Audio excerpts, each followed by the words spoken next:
Welcome, y'all. Welcome to the CUP Ringside, where you have the best seat in the house for all things wrestling. You know who it is. You know what it is. It's Wes, and I'm here to talk about some wrestling alone.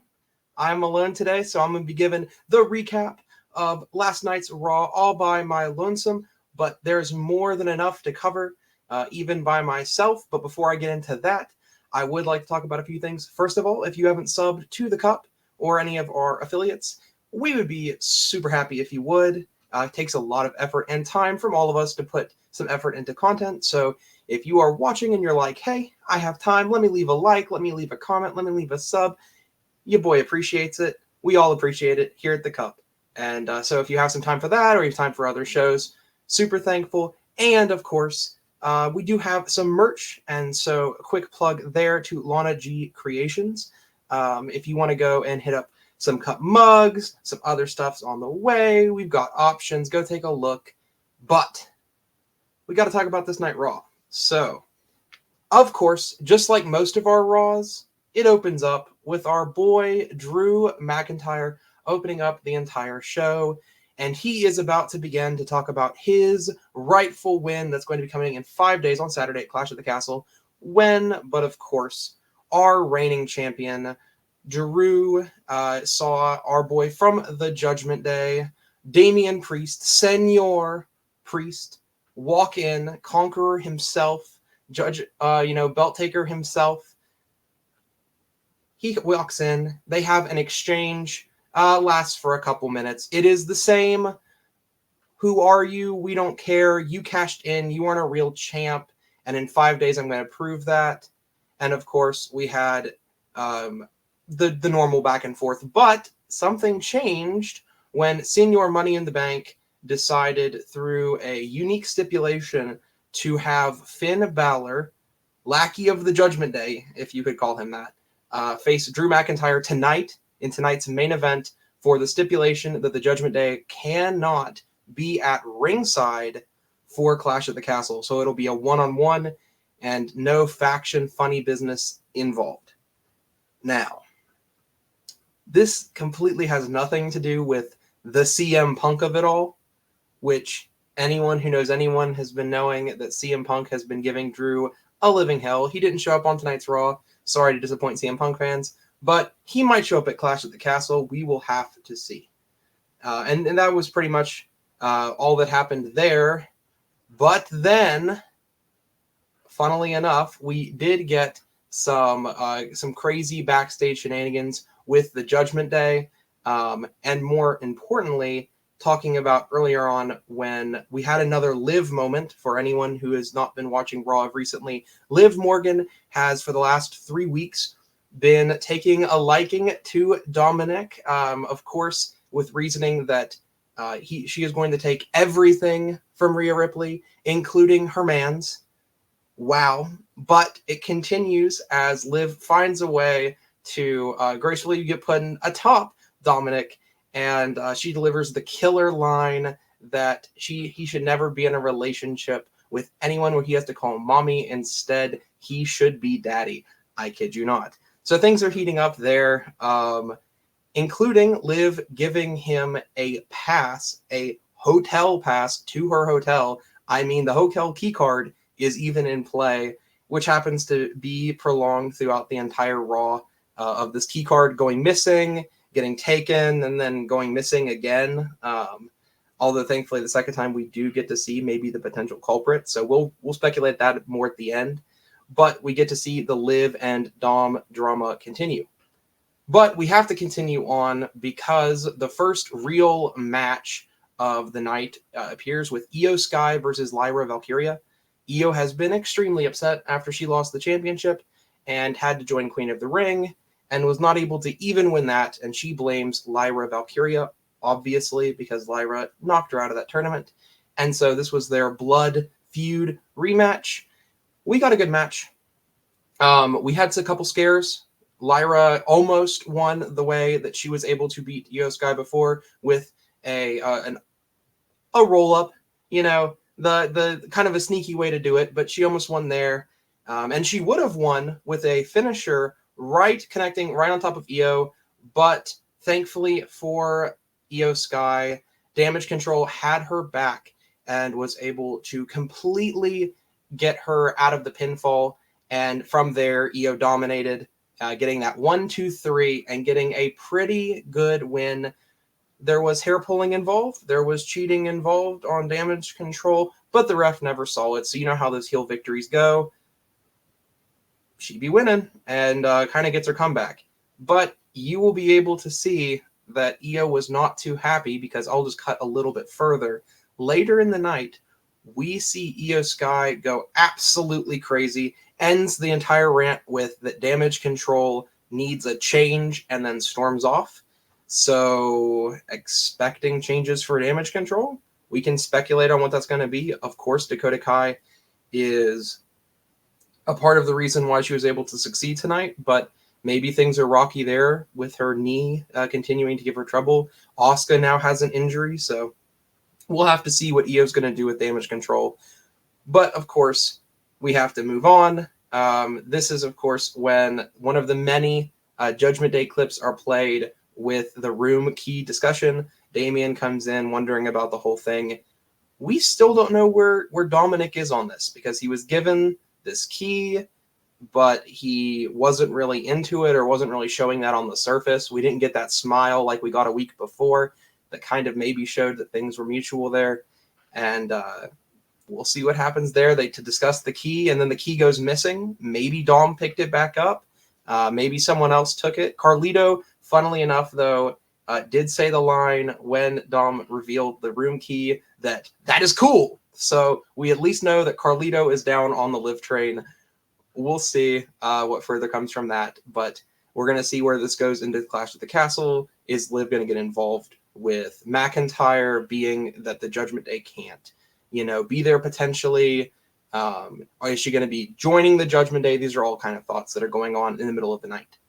We then cut to another clip of Miz not knowing where he is.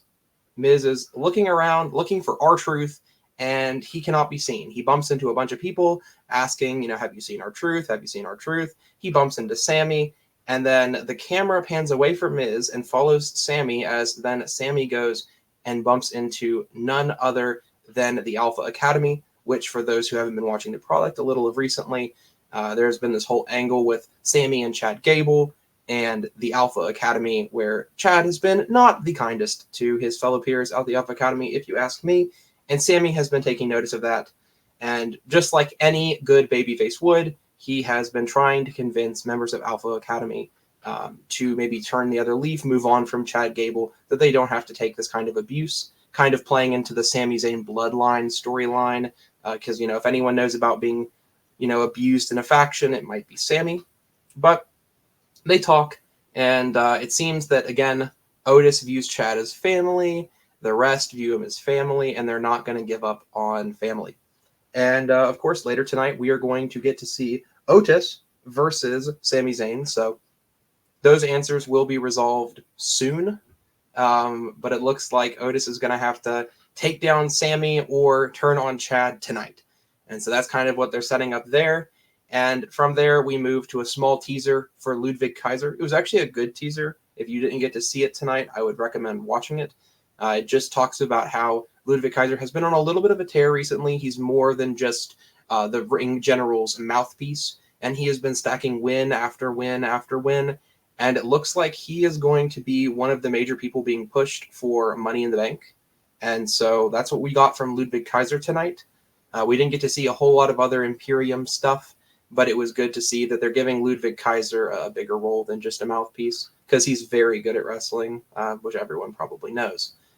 But we must move on. Next segment was our second match, and it was the LWO, the Latin World Order, versus Dominic and company, I want to say, because all of Judgment Day, not even close, was there. Of course, Rhea is still MIA. Damian, Senior Money in the Bank, and now Senior Champion is missing. He's being prepared for his match tonight. So it's just kind of the stooges of the Judgment Day. So it's Finn and JD McDonough and Dominic.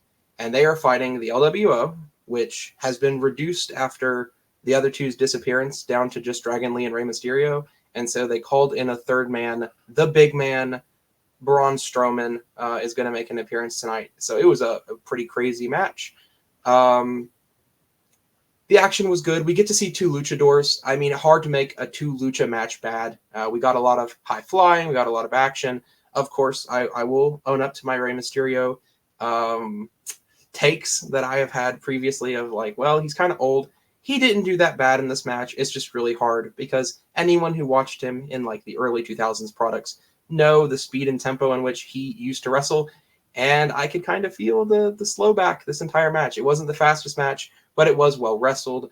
And Rey Mysterio got the crap beaten out of him for what felt like 15 minutes. It probably wasn't, but it was something close to that until eventually, just like an all good, the good guy team wins tag team fashion, Rey Mysterio is eventually able to make the tag to the big man, Braun Strowman.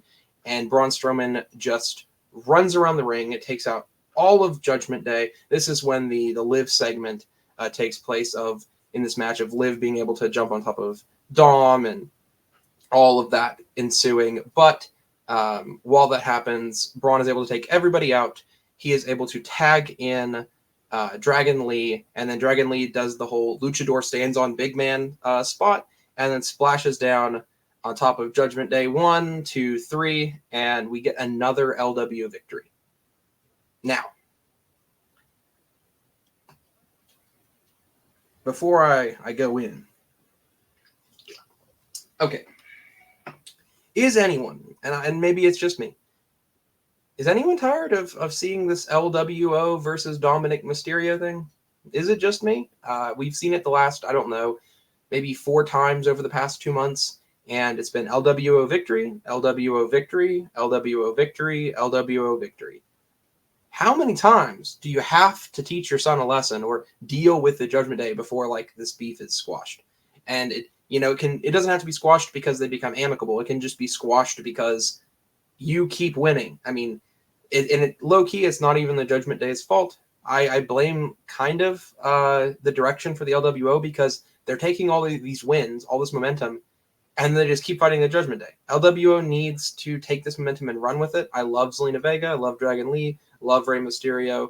Pretty cool faction idea. As much as I have said my laments about Rey Mysterio, it's still a very cool faction, but it needs to go someplace. And if we keep getting this Judgment Day, Judgment Day, Judgment Day, and more particularly Dom versus Rey over and over and over, it's not going to feel special when it's their last time wrestling together.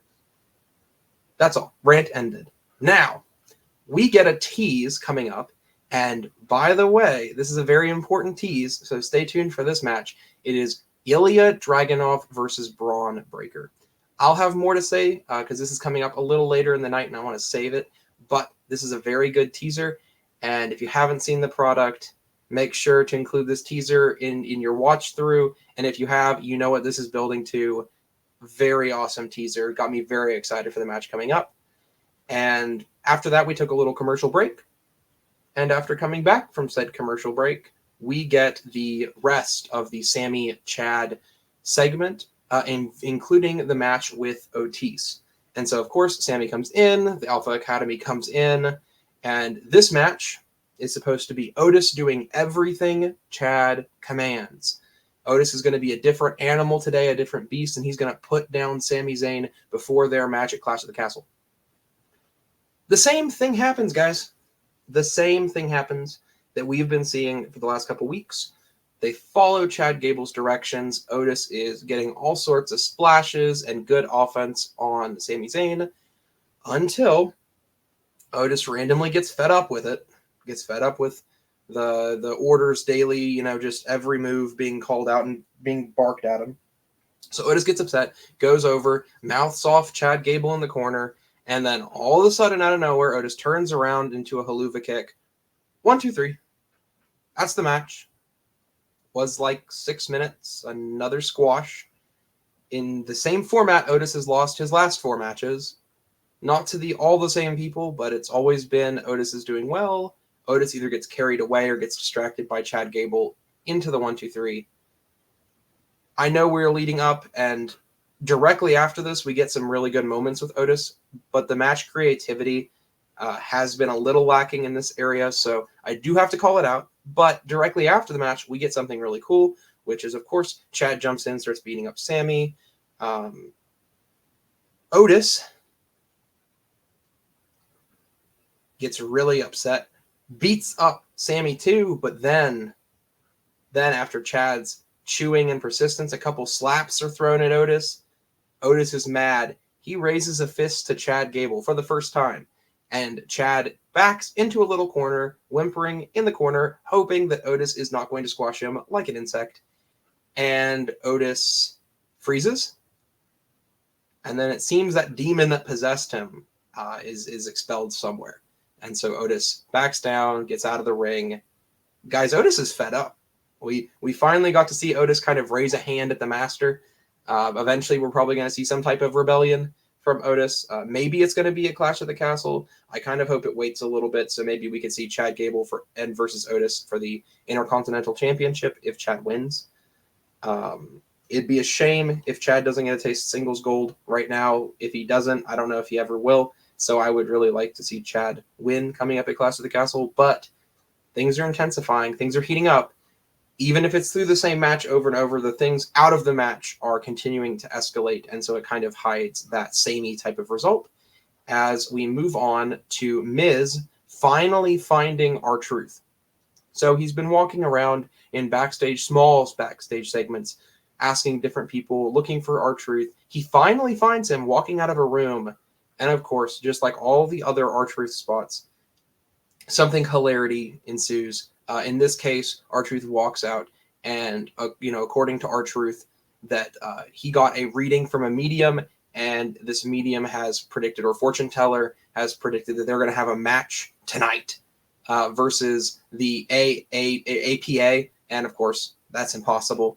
But it's quickly revealed, and Miz's confusion is alleviated when Scarlett walks out. She was the fortune teller, and it's not the APA, but instead the AOP, the Authors of Pain, who have now a title match with the Awesome Truth tonight. So now this is like the 5th match that Truth has set up, these title matches that Truth just keeps walking and being tricked into. Very funny, probably will never get old. And but this time, they have been given the tarot card of death. So, according to Scarlett, this is going to be their death tonight. And that's going to be directly, a little later on, we're going to get that match. And we'll see what happens. Is it going to be Awesome Truth's death? For those who've already watched the product, they know. But if you haven't, stay tuned. We then move on to Alba and Isla versus Zoe and Shayna Baszler. This is going to be a triple threat involving our tag team champs at Clash at the Castle. And so they are contesting, kind of showing what they're made of, showing their mettle, going into Scotland. And it's a very good match. We get to see a lot of Zoe and Shayna, a lot of their offense for how long the match is. And Shayna's able to lock in that clutch, completely knocks out Alba and Isla. And we are seeing a dominant Zoe and Shayna Baszler going into Clash at the Castle. Very impressed with Zoe and Shayna Baszler. Ever since they teased, I think it was all the way back to the Women's Royal Rumble, they kind of showed that they had chemistry there. And this tag team has been excellent to watch. I kind of hope that they get their flowers. I don't know if it'll be as early as Clash at the Castle because we are dealing with a fantastic tag team champions. So I don't know if they're going to get it, how long they're going to get it, and so on. But I really hope to see Zoe and Shayna take a dub at some point because they are looking very dominant. Now, we get to what I would call my favorite place on this entire card. We get to Ilya Dragunov versus Braun Breaker. Before I even talk about the match, these are generational talents. These are the best of the new generation, if you will. They kind of both came in the same time in NXT. They both came up the same way. They both have, similar dominance in NXT, and they both just got moved to Raw. This is their first time really engaging with each other on Raw. There's been the whole Ricochet dynamic in between them, kind of acting as that buffer, but the buffer is gone, aka Ricochet is a little injured. And so he just took a fresh loss to Braun. Now it is up to the Mad Dragon to fight Braun Breaker. Oh my goodness, this match, y'all. You have to watch it. If you didn't get to watch the product, if you did watch the product, are you kidding me? What was that match? That match was brilliant. Beautiful technical wrestling, beautiful impact, good pacing, good speed. Basically, the entire time, Ilya is getting a one-up on Braun Breaker. We are seeing the mountain get moved inch by inch by inch until eventually it kind of looks like that Ilya might take a convincing W. But Braun Breaker rallies, gets a few really, really nice combinations to that midsection, softening up that midsection for everyone who knows the spear is coming. The spear is coming. And he is able to land not one spear. Then he lands a second spear outside the apron. And then the third spear after he rolls back in, after the dragon rolls back in. After 3 spears later, Braun gets the 1, 2, 3.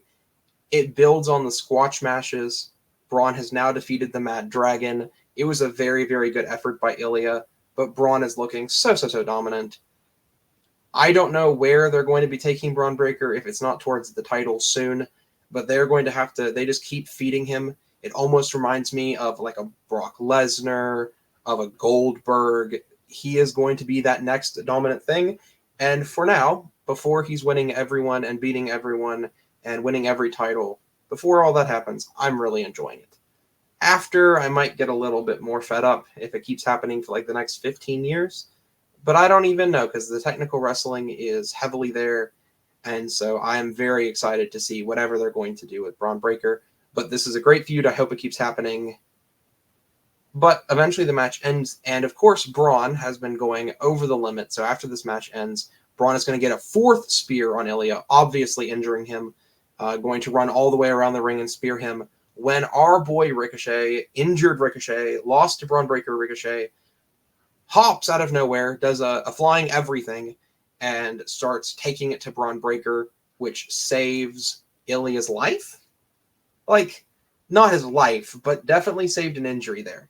And so we have to thank Ricochet. Ricochet has been kind of homeboys with Ilya recently. This frenemies type feel, you're my rival, but also, I want you not to be injured. And so they've both decided to team up to fight Braun Breaker. Pretty cool dynamic. Glad to see Ricochet help out. He's kind of getting a little bit of the more serious persona of recent. Very excited for that. He can wrestle like crazy. He just always loses. Unfortunately, I'd like to see him win a couple. And so ever since the whole WWE Speed thing, they've been taking Ricochet a lot more serious. Been very happy about that. But we start the Authors of Pain versus the Awesome Truth segment and the tag team that's been speculated.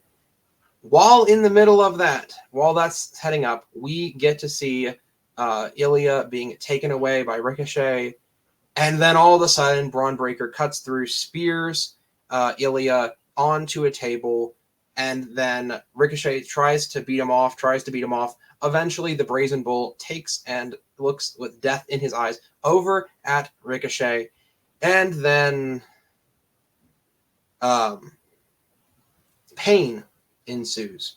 Ricochet gets thrown like 5 feet in the air and then smacks his head off of a truck and then gets thrown to the ground and then gets punched to death and then gets thrown into another thing. And eventually they climb up a ladder and he gets slammed onto the back of a car, ending Ricochet's life. I mean, it didn't actually end his life, but oh my goodness, it was brutal.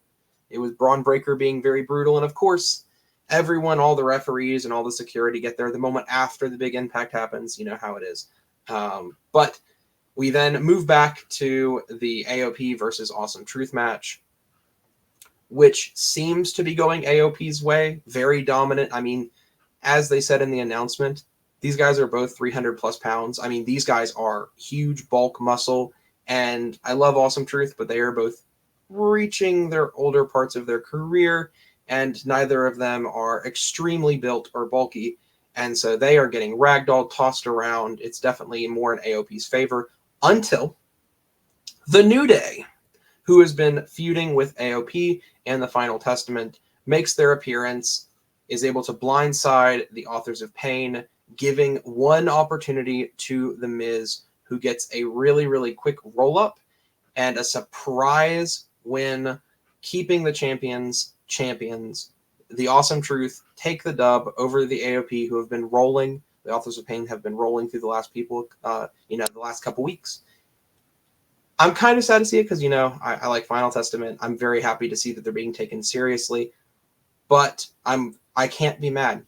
It's awesome truth, y'all. Like, how am I supposed to be upset when our truth wins? I won't. I refuse to. You probably refuse to. So our truth and Miz take the win. And we then see that Ricochet is being taken to the hospital. R.I.P. Ricochet. Apparently getting gored through a car is enough to get you an ambulance ride. When Samantha Irving, which, yes, of course we have to talk about Samantha Irving, she gets called up and, seeing this all happen, the beatdown of her husband on the Megatron, she runs over and then gets in the ambulance with them. And she is doing the best job imaginable of trying to cope with all this. Definitely sells everything really, really well. And then they drive off. We now, for our main event, are without a ring announcer. Made it absolutely feel real. Was really cool to see Samantha Irvin get involved with Ricochet and his stuff, because usually they try to keep very separate their relationship and their relationship on the actual product. They've been doing a little bit less of that, actually making it more of a part of Ricochet, which I have very much enjoyed. And Ricochet is injured again. Braun Breaker is hurting people, and we are now without a ring announcer for the main event. So our main event happens: Finn Balor versus Drew McIntyre. We have no idea what's going to happen there, and Pat McAfee on the spot says, "You know what? I'll announce it." And we get Pat McAfee announcing stuff. We get a Pat McAfee announcement for the main event of Monday Night Raw. It was something. It was a whole lot of something, but it was something. And so we get the craziest introductions of all time. The 0% body fat, 225-pounder Finn Balor, the madly handsome psychopath Drew McIntyre. I mean, just the silliest, funniest things. I find him amusing most of the time, annoying some of the time. I don't know how you guys feel, but I think it's kind of a perfect balance of that. And of course, Pat McAfee, pretty cool TV show, talk show. But regardless of any of that, he announces the match enough, and we get underway with what turns out to be just a slugfest. Drew McIntyre versus Finn Balor main event. Just kind of a slugfest. Everything's being traded. I mean, the kitchen sink is involved. It just an absolute beatdown until it looks like Finn can't take anymore. And then, of course, all of a sudden, Drew is having to, when he's already gassed, now fight the entire Judgment Day, because everyone starts getting in the ring. I mean, JD McDonough gets in the ring, Dom gets in the ring, Carlito gets in the ring. I mean, like, you might have gotten in the ring and I might have missed it. Like, everybody was in there. It was a whole thing, whole tussle. Drew, that Scottish bastard, as to quote Pat McAfee,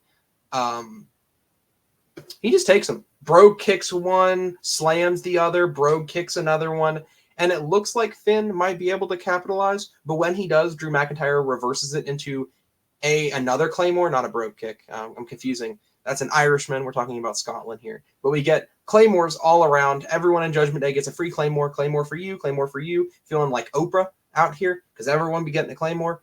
And Finn Balor gets the last Claymore. 1, 2, 3. Oh my.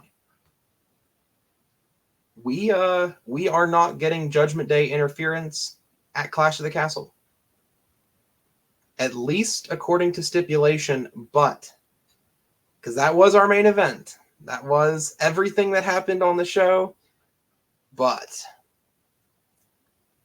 Finn Balor, JD McDonough, and Carlito are affiliated with Judgment Day.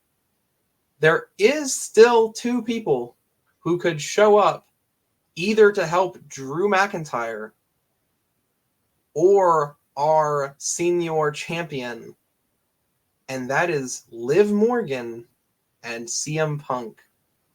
CM Punk, of course, wanting to make Drew McIntyre's life miserable. Damian Priest and Liv Morgan don't have a whole lot going on, but maybe to curry favor with Dom, Liv Morgan might end up helping. Who knows? Tell me your thoughts, because I would love to know. I personally would be interested in any and all outcomes involved of any of those interferences. But we'll see. We're going to have maybe new champions, maybe new tag team champions. Please stay tuned for that because, of course, you know us at the Cup. We're going to cover everything. And so if you want to know, maybe you have to miss Clash of the Castle or you just want to hear our thoughts, we are going to have a prediction. And after our prediction, when I'm right about everything, we are going to be able to have a review show about Clash of the Castle. Everything will be covered. Everything will be here at the Cup. And so if you want to know any about that, ring the bell. It'll notify you. You won't forget that we exist. We won't forget that you exist. And we'd love to hear any comments and or stuff that you have. If you want to talk to me personally and tell me that any of my thoughts or / predictions with like Liv Morgan and anything's kind of crazy, I do have an Instagram. So go to my Westradamus Wrestling Instagram and, holler at me. I'll respond. But that's all, wraps up this Monday Night Raw. If you have any other crazy things or you just want to be stayed tuned for more, get ready because we're going to keep giving you action here at the Cup and get ready for Clash of the Castle.